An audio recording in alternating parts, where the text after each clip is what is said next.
परममे हवै मंगलम परममे हवै मंगलम। आदिनाथ भगवान की जय हो, महावीर भगवान की जय हो। परम श्रद्धेय आचार्य गुरुवर पुष्पदंत सागर जी महाराज की, अहिंसा परमो धर्म की, अहिंसा परमो धर्म की। मुनि परम पूज्य क्रांतिवीर मुनि श्री प्रतीक सागर महाराज की, महाराज की, महाराज की जय करो गुरुदेव का।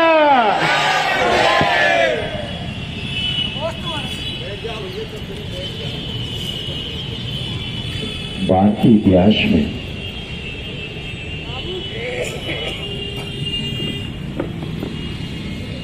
अगर 4 लोगों के जीवन चरित्र को बाहर निकाल दिया जाए तो भारतीय इतिहास केवल कागज का पुलिंदा बन करके रह जाए।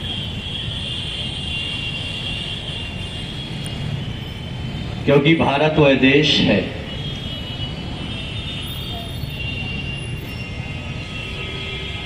जहां पर शांति और सद्भावना की स्थापना करने के लिए महापुरुषों ने अनेकता में एकता को स्थापित किया। क्योंकि भेद महापुरुषों में कभी नहीं हुए। जब भी कोई भेद पैदा हुए तो महापुरुषों को मानने वालों में पैदा हो।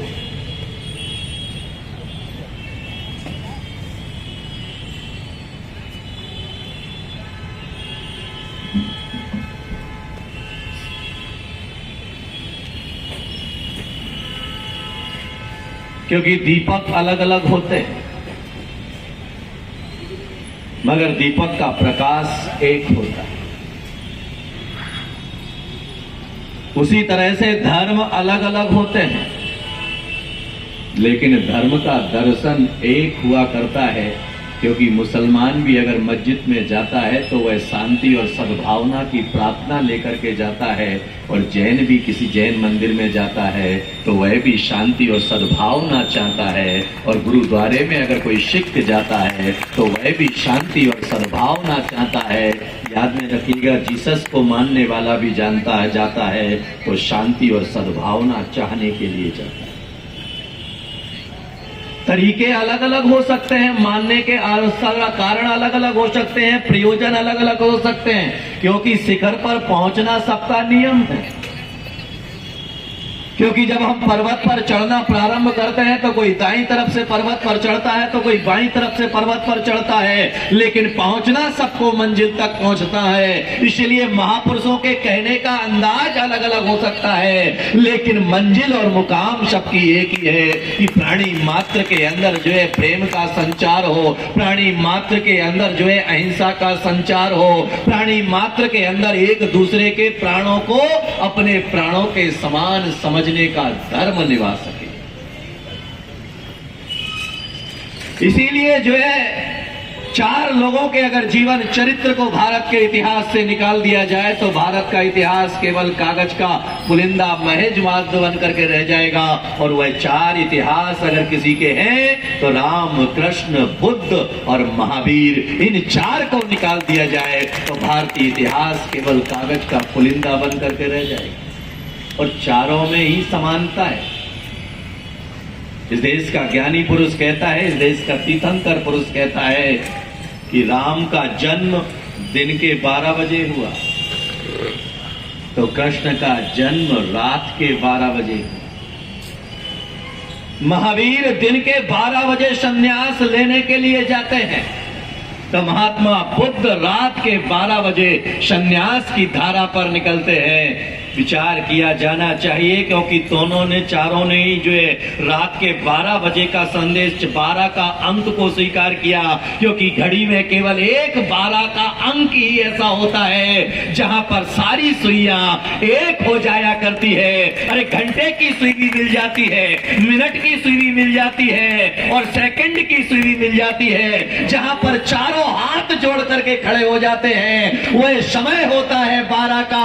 और धर्म एक ऐसा समय होता है जहां पर हर व्यक्ति एक साथ हाथ जोड़ करके खड़ा हो जाया करता है। चाहे करोड़पति जाए, चाहे अरबपति जाए, चाहे खरबपति जाए, उसे खड़ा होना पड़ेगा।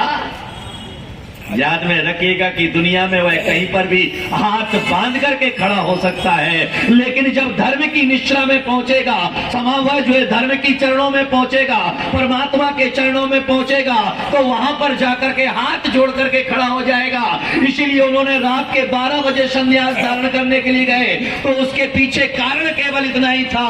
और दिन के 12 बजे महावीर संन्यास धारण करते हैं, तो उसके पीछे भी कारण इतना ही था कि तुम्हारे मन में जब धर्म करने का भाव पैदा हो जाए तो दिन और रात मत देखना। अरे जिस समय अवसर आ जाए उसी समय धर्म करने लग जाना, क्योंकि समय का कुछ पता। और तुम सोचो कि आज नहीं कल कर लेंगे, तो वह कल कभी लौट करके आने वाला। इसीलिए आदमी हर अच्छे कार्य को करने के पहले मुहूर्त देखता है, लेकिन बुरे कार्य को करने के लिए कोई मुहूर्त नहीं देखता है। जबकि इस देश का ज्ञानी पुरुष कहता है अरे बुरा कार्य करना है तो मुहूर्त देखा जाना चाहिए, और अच्छा कार्य करना है तो जिस समय बन आ जाए उसी समय कर लेना चाहिए, क्योंकि वह घड़ी ही तुम्हारे लिए शुभ हो जाएगी। शुभ देखने के लिए जाओगे तो शुभ कभी नहीं मिलेगा, लेकिन जिस दिन मन तुम्हारा शुभ हो जाएगा तो तुम्हारे लिए अशुभ भी शुभ में परिवर्तित हो जाएगा। यहाँ पर जो लोग बैठे हैं, अमावस्या के दिन अगर नई दुकान खोलना हो तो आप खोलोगे नहीं खोलोगे? अरे बोलो बाबा, नई दुकान की ओपनिंग करोगे अमावस्या को? हाँ? अगर आपको गृह प्रवेश करना हो तो अमावस्या का दिन होगा तो हम गृह प्रवेश नहीं करेंगे। अगर शादी का मुहूर्त देखने के लिए भी जाएंगे तो वह भी अगर जो है अमावस्या का दिन पड़ रहा होगा तो हम उसे टालने का प्रयास करेंगे। लेकिन विचार करना कि जैन दर्शन के 24वें तीर्थंकर जिन्होंने जो है 30 वर्ष की भरी जवानी में संन्यास धारण किया, 42 वर्ष की उम्र में जिन्होंने केवल ज्ञान प्राप्त किया, और 72 साल की उम्र में निर्वाण प्राप्त करके चले जाते हैं। और कई ऐसे बैठे होंगे यहाँ पर जो 72 क्या 80 के हो गए होंगे, लेकिन फिर भी आज भी वहीं के वही है। याद में रखना, इसीलिए इस देश का ज्ञानी पुरुष कहता है कितना जिए ये महत्वपूर्ण नहीं है, किस तरीके से जिए ये महत्वपूर्ण है, कितना खाया ये महत्वपूर्ण नहीं है, लेकिन कितना पचाया ये महत्वपूर्ण है, कितना चले ये महत्वपूर्ण नहीं है, लेकिन पहुंचे कहां ये महत्वपूर्ण है। इसीलिए आदि शंकराचार्य जैसे लोग कम समय जिए लेकिन बहुत कुछ करके चले गए। तीर्थंकर महावीर जो है केवल 72 साल इस दुनिया में रहे, लेकिन 72 साल में वह करके चले गए कि उनके जाने के बाद भी आज दुनिया उन्हें परमात्मा मान करके पूजती है, उनके चरणों में नतमस्तक हो जाती है। तो विचार करिएगा कि आपकी जिंदगी केवल जी रहे हैं और उन्होंने जिंदगी को जिया और दुनिया को जीने का वरदान दे करके भी चले गए। तो इसीलिए आज मैं केवल निवेदन इतना ही करना चाहूंगा, लंबा चौड़ा वक्तव्य नहीं, क्योंकि समय की अपनी गरिमा है, क्योंकि कार्यक्रम जो है 11 बजे तक पूर्ण करना था। लेकिन जो है सूर्य देवता भी आज ही परीक्षा लेने आए थे। और याद में रखिएगा कि जो परीक्षा में फेल थे वह अपने घर पर थे, और जो परीक्षा में पास थे वह यहाँ पर दिग्दर्शन करने के लिए बैठे।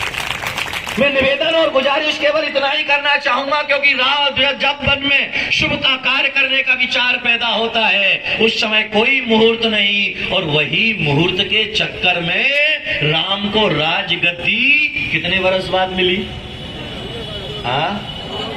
क्यों मिली? क्योंकि जाकर के गुरु से निवेदन किया कि गुरुदेव मैं अपने बेटे को राजा बनाना चाहता हूं। तो उन्होंने कहा कि बना डालो आज ही। बोले कोई अच्छा सा मुहूर्त निकाल दो। उन्होंने कहा कि मुहूर्त के चक्कर में मत पड़ो, मुहूर्त के चक्कर में पड़ोगे तो फिर कहीं के नहीं रहोगे। बोले नहीं नहीं, आप तो अच्छा सा मुहूर्त निकाल करके बता दो कि जिस दिन में जो है अपने बेटे का राजगद्दी दे सकूं। तो उन्होंने मुहूर्त निकाल करके दिया और इतिहास कहता है कि वह एक रात बीच में पड़ी और वह एक रात 14 साल बाद प्रभात बन करके लौट गए। लेकिन आपकी जिंदगी में ऐसी कितनी रातें आती हैं, आपकी जिंदगी में इतने ऐसे कितने प्रभात आते हैं कि जब जिंदगी का मंगलाचरण खत्म हो जाया करता है, तुम्हारी जिंदगी पूरी हो जाया करती है, लेकिन कुछ नहीं कर पाते हैं। क्योंकि कुछ लोग जो है सागर में पैदा होकर के कुएं की जिंदगी जीते हैं और कुछ लोग जो है कुएं में पैदा होकर के सागर की जिंदगी जिया करते हैं। क्योंकि वह बद करके जीते हैं, वह धर्म की संप्रदाय मान करके जीते हैं। और याद में रखिएगा, जो संप्रदाय मान करके धर्म को जिया करता है वह कुएं की जिंदगी जीता है, और जो धर्म को सागर मान करके जीता है वह आनंद और प्रसन्नता का वातावरण निर्माण करके जीता है। इसीलिए आज आप सौभाग्यशाली हैं कि यहां बैठे हो, नहीं तो रोड पर बैठता कौन है? रोड पर बैठता कौन है? यही तो महिमा है। कई लोग जो है रोड पर बैठे हैं और कुछ लोग खड़े होकर के, क्योंकि उनकी आदत है नेताओं की सभा में खड़े होने की। सही है कि नहीं? अरे अभी भी समझ में आ रही हो तो बैठ जाओ। जूते चप्पल उतार करके जो भी मुंडेर पर है, क्योंकि संत चरणों में जो है कई लोग कहते हैं कि जैन मुनियों के प्रवचन जो है केवल मंदिरों में होना चाहिए। अरे याद में रखिएगा कि मंदिर तो पवित्र ऑलरेडी है, संतों को तो वहां बैठना चाहिए जहां पर अपवित्रता है। क्योंकि जहां अपवित्रता है वहां जिस दिन संत बैठ जाता है वह स्थान भी पवित्र बन जाया करता है। अरे रोड पर कौन जूते चप्पल उतार के बैठता है? लेकिन जैसे ही संत का बैठना हुआ तो तुम्हारे जूते चप्पल भी उतर गए, और वह स्थान केवल स्थान नहीं, वह मंदिर जैसा पवित्र और पावनता को लेकर के खड़ा। इसीलिए जो है चंद्रमा की चांदनी, सूर्य का प्रकाश किसका है? किसका अधिकार है उस पर? अनिल जी, सूर्य के प्रकाश पर किसका अधिकार है?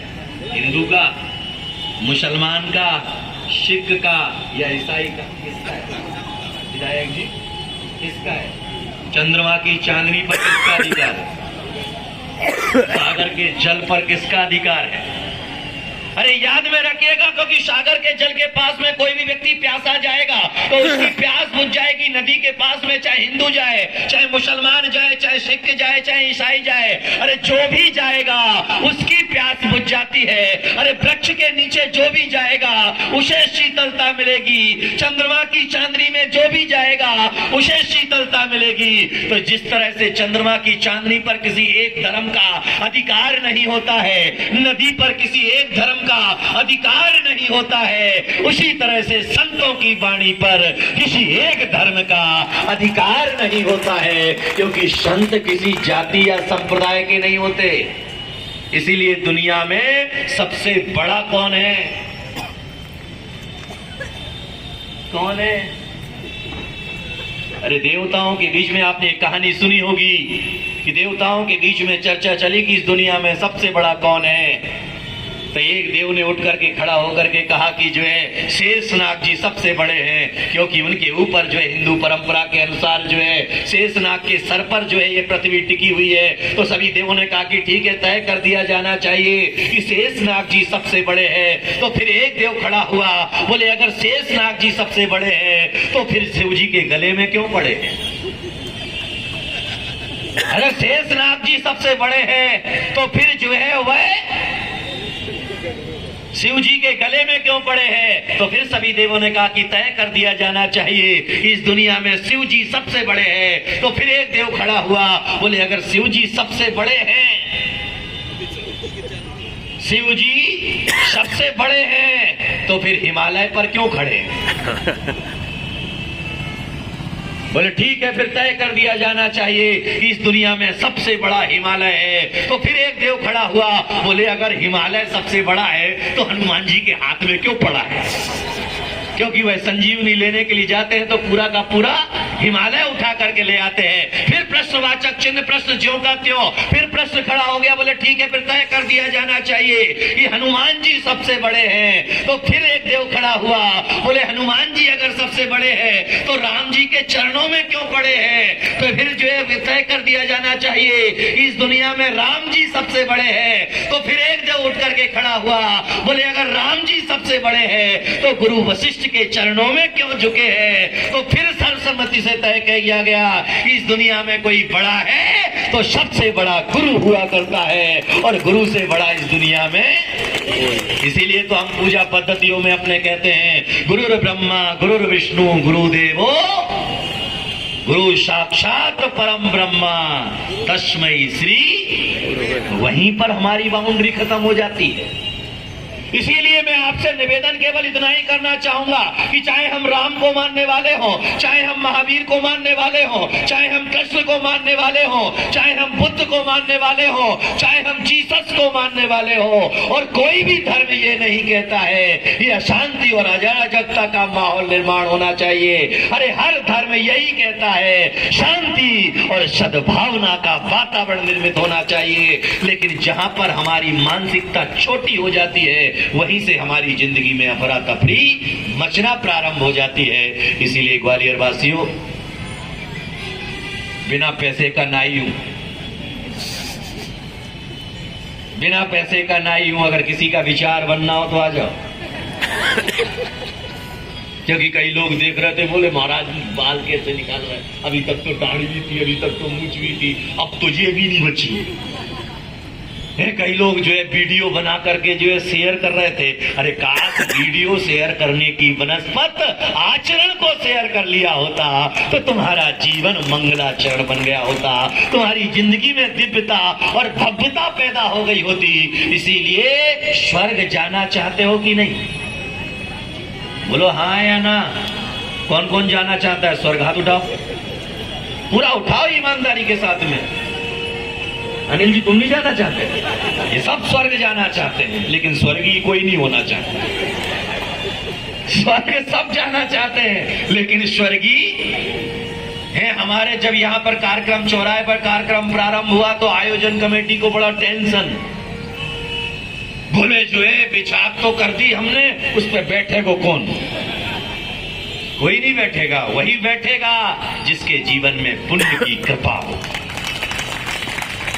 वही जाकर के संतों के सानिध्य में बैठ पाता है जिसके जीवन का मंगलाचरण होना तय हुआ करता है। इसलिए स्वर्ग सबको जाना है। लेकिन एक दुनिया में ऐसा भी बच्चा हुआ जिसने स्वर्ग जाने की कभी कामना नहीं, और उसका नाम था नरेंद्र। जानते हो कौन था वो नरेंद्र? स्कूल में पढ़ने के लिए गए, मास्टर जी ने पूछा कि बताओ स्वर्ग किस किस को जाना है? सारे बच्चों ने हाथ उठाया, एक बच्चे ने हाथ नहीं उठाया। तो मास्टर जी ने पूछा कि भाई क्या तुझे नर्क स्वर्ग नहीं जाना है? बोले नहीं, मुझे स्वर्ग नहीं जाना है। बोले फिर? बोले मैं जहां रहूंगा उसी पृथ्वी को स्वर्ग बना करके जीऊंगा, और वह कोई और नहीं, विवेकानंद के नाम से इस दुनिया में विख्यात। हम स्वर्ग की कामना लेकर के जीते हैं, लेकिन अपनी जिंदगी को नर्क बना लिया करते हैं। और जब जिंदगी नर्क बन जाया करती है तो फिर हमारी जिंदगी में कुछ भी बचता नहीं है। अभी ग्वालियर में हूं, शाम को फिर मिलूंगा ना। कहां? क्योंकि मिलते जुलते तो रहते ही। लेकिन एक बात अध्यात्म के तौर पर मैं आपसे निवेदन करना चाहूंगा कि जब भी तुम्हें संतों की कृपा जहां से भी मिल रही हो वहां पर लेने के लिए तत्पर रहना, लेकिन उसमें कोई अपने पंथवाद को लेकर के जो है, अपने हटाग्रह और कदाग्रह को लेकर के नहीं, इस संत के पास में जो भी जाएगा वह ज्ञान ही लेकर के जाएगा। इसीलिए इस देश का ज्ञानी पुरुष कहता है, जात न पूछे साधु की, पूछ लीजिए कुछ ज्ञान। जो लोग कुर्सी पर बैठे बहुत अच्छे लोग हैं, क्योंकि सारे झगड़े कुर्सी के ही हैं, सारे झगड़े कुर्सी के ही है, क्योंकि कहीं नीचे बैठ सकते हैं फिर भी कुर्सी पे, क्योंकि वह भगवान से प्रार्थना कर रहा है, भगवान कुर्सी नहीं छोड़ूंगा, और कुर्सी छूट जाएगी तो फिर कुछ भी। अरे याद में रखिएगा, वह कुर्सी, अरे यहाँ पर जो विधायक जी बैठे हैं 5 साल तक कुर्सी पर रहेंगे, अगली बार चुनाव लड़े, जीते नहीं जीते उसकी कोई गारंटी, लेकिन एक और कुर्सी है जिसे कोई नहीं छीन सकता। कौन सी? जिस पर मैं बैठा हूं, जिस पर मैं बैठा हूं, जो बिना सपोर्ट के है, क्योंकि नेता को वोट चाहिए, अभिनेता को सपोर्ट चाहिए, लेकिन संत को ना वोट चाहिए ना सपोर्ट चाहिए। वह केवल एक ही काम करते हैं, भक्त के मन की खोट निकालने का। इसीलिए उनकी कुर्सी का पाया कोई हिला, क्योंकि हम खोट निकालने वाला काम करते हैं और तुम नोट, सपोर्ट और साथ में नेताजी थोड़ा इधर आ जाना भाई, जब पीछे देखेंगे वोट। तो इसलिए जो है आप सभी यहाँ पर उपस्थित हुए, सूर्य देवता ने भी परीक्षा ली। कब तक? जब तक केस लो चालू नहीं हुआ तब तक, कि कितने ईमानदार भगत हैं ग्वालियर के। जितने जितने ईमानदार थे वो सुबह से इंतजार में थे, और कई जो बेईमान थे वो सूर्य के इंतजार में थे। तब देखा मौसम खुल गया, चलो थोड़ा देख क्या हो रहा होता है। वो ये देखने के लिए नहीं आए कि केस लोच हो रहा है। कई लोग ऐसे भी होंगे इसमें जो ये देखने के लिए आए कि कौन कौन और कितने आए, क्योंकि सब्जी मंडी में बेचने बैठने वाला तो वह आने जाने वाले को ही देखता है, चौराहे पर बैठने वाला व्यक्ति वही देखता है। और इस चौराहे का नाम ही है इंदरगंज, और इंद्र और हमारी पक्की दोस्ती, क्योंकि जब हमारा मौका आया तो उसने कहा ठीक है अब हम भी निकल जाते हैं, तुम भी चालू हो जाओ और हम भी चालू हो जाएं। हम ऊपर से जो है विटामिन डी देंगे और तुम यहाँ से जो है परमात्मा की संगति दगोगे, तो दोनों का कार्य आगे बढ़ता चला जाएगा। इसलिए विटामिन डी भी चाहिए, चाहिए नहीं चाहिए? नीचे वाले बड़े खुश हैं, अभी धूप मिल रही है, ऊपर वाले खोज रहे काश हम भी नीचे ही होते। और याद में रखिएगा, जो ऊपर होता है भूचाल आने पर गिर भी सकता है, लेकिन जो नीचे होता है वह बच जाता है। इसलिए आदमी जिंदगी में कितना भी बड़ा हो जाए, लेकिन हमेशा छोटा बन करके जीने की आदत होना चाहिए। और जो छोटा बन करके जीता है वही दुनिया में ऊपर उठता हुआ चला जाता है। आप सभी को बहुत बहुत आशीर्वाद, क्योंकि दिगंबर जैन मुनि यूं भी 24 घंटे में एक बार आहार लेते हैं। कितनी बार? कई अजैन बंधु, कई पुलिस वाले जो हमारे सुरक्षा में सरकार द्वारा तुरंत किए गए, उन्हें बड़ा आश्चर्य लगता है कि एक बार ही लेते हो। हम तो जो है कितनी बार खाने के बाद में, अरे एक बार लेते हैं, यहाँ तक तो ठीक है, लेकिन जिस दिन वह अपने बेकेसों का विमुंचन करते हैं, जिस दिन वह अपने कैसों को उखाड़ते हैं, उस दिन तो एक बार भी नहीं लेते हैं, उस दिन तो संपूर्ण रूप से त्याग दिया करते हैं। क्योंकि वह 24 घंटे पहले उन्होंने आहार जल लिया, लेकिन 24 घंटे के बाद में उन्होंने केस लॉन्च किया, और 24 घंटे फिर निराहार रहेंगे, और फिर 24 घंटे यानी 48 घंटे, और उसके बाद भी मिलेगा इसकी कोई गारंटी नहीं है। यही तो साधना की पराकाष्ठा हुआ करती है, यही तो जिंदगी का सोपान हुआ करता है। इसीलिए हम जिन चरणों में आकर के बैठे हैं निश्चित तौर पर पुण्यशाली है। 2 लाइनें गुनगुनाएंगे, उसके बाद में आज के इस कार्यक्रम को यहाँ पर समापन देंगे। मनुष्य जन्म अनमोल रे, तुम मत बोलना, क्योंकि तुम्हारा मनुष्य जन्म अनमोल थोड़ी ना, मेरा है। जिनका अनमोल है वही गुनगुना पाएंगे। हाथ उठाइए अपने दोनों। मनुष्य जन्म अनमोल रे, मिट्टी में मत रोल रे,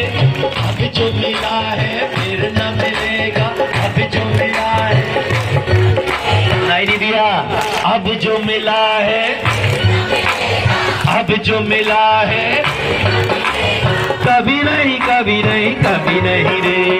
मनुष्य जन्म अनमोल रे, मिट्टी में मत रोल रे। अब जो मिला है फिर न मिलेगा, अब जो मिला है फिर न मिलेगा। इसीलिए याद में रखिएगा, आज जो मिला है कल मिलेगा, इसकी कोई गारंटी। इसीलिए उसे सदुपयोग कर ले, और सदुपयोग करोगे तो वह जिंदगी आगे बढ़ने का कारण बनेगी। जो लोग यहाँ पर उपस्थित थे उन सबको मेरा बहुत बहुत आशीर्वाद है। विपरीत परिस्थिति में भी आपने मन की अनुकूलता बनाई, उसके लिए भी बहुत बहुत आशीर्वाद है। साथ ही जो है पुलिस प्रशासन ने जो मुस्तैदगी के साथ में पूरे टाइम, क्योंकि ये इंदरगंज चौराहे का पहला अवसर होगा कि पूरी रोड का ट्रैफिक बंद किया गया। नहीं तो जितने भी कार्यक्रम यहाँ होते हैं ट्रैफिक एक तरफ का चालू रहता है, और कई बार प्रश्नवाचक चिन्ह यही उनके मन में कि ट्रैफिक तो चालू। लेकिन याद में रखिएगा, क्योंकि उनकी जिम्मेदारी को उन्होंने बाखूबी से निभाया, उन पुलिस कर्मियों के लिए भी सुरक्षा व्यवस्था वालों के लिए जोरदार तालियां अवश्य रूप से बजाई जाना चाहिए। क्योंकि तुम तो यहाँ पर आनंद से भर के बैठे हो और वो खड़े ड्यूटी पे कोई घुस ना जाए। क्योंकि जेल में कैदी आराम से सोता है, लेकिन बेचारा जेलर रात भर जागता है, कोई कैदी भाग ना जाए। और एक भी अगर इधर से उधर हो गया तो उसकी नौकरी खत्म। मुझे तो लगता है कि जेल में कैदी कम रहता है, वह तो स्वतंत्र है वहां, लेकिन बेचारा जेलर जो है हर समय कैद है, इसीलिए हर समय डर में जीता है। महावीर भगवान की संध्या 6 बजे पुनः मुलाकात होगी। कल तो प्रवचन होगा नहीं।